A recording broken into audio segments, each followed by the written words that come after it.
210 Boxing here with Mr. Ken Porter. Ken What's up? had a great event tonight. Yeah. We saw Sebastian Fundora pull out an upset against Tszyu.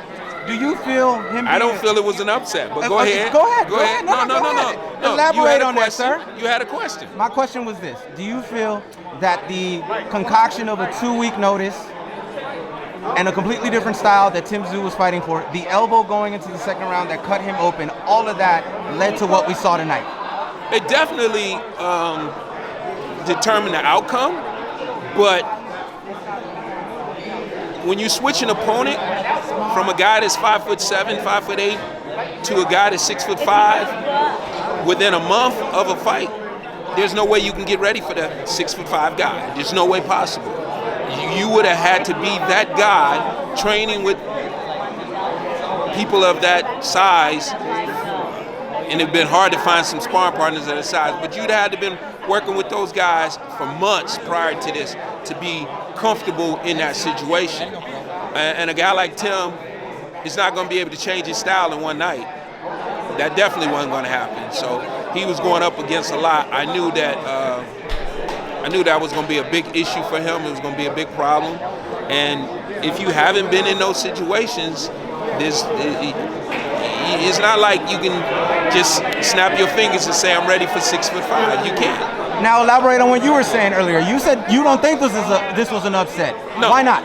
Because my kid, when he boxed, coming through the amateur system and also the pro system, he fought a lot of guys who were 6'3", 6'4", 6'5", right? Yeah. So we had been working on how to defeat those guys for many, many years, and it took many, many years to be able to do that. So that's why we were able to, in world championship fights, go up against the taller guys and be successful. On an amateur level, he beat a guy that was 6'5" in the Pan Am games.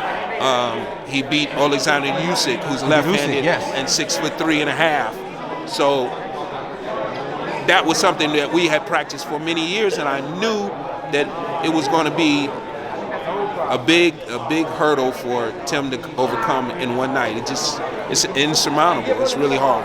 Now, obviously, end of the fight, we look to the future. Yeah. Earl Spence said he wanted the winner of this fight. Right. Do you feel Earl Spence should get Sebastian Fundora, or do you feel Tszyu should get the rematch, or do you feel Earl Spence should fight Tszyu? That's a lot to look at right there. Fundora's in a great position. He could fight Spence. He could rematch.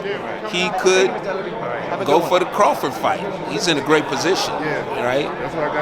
Spence, on the other hand, is deserving of, a championship at whatever weight class he decides to go for. He's deserving of a championship because he's proven himself for all these years.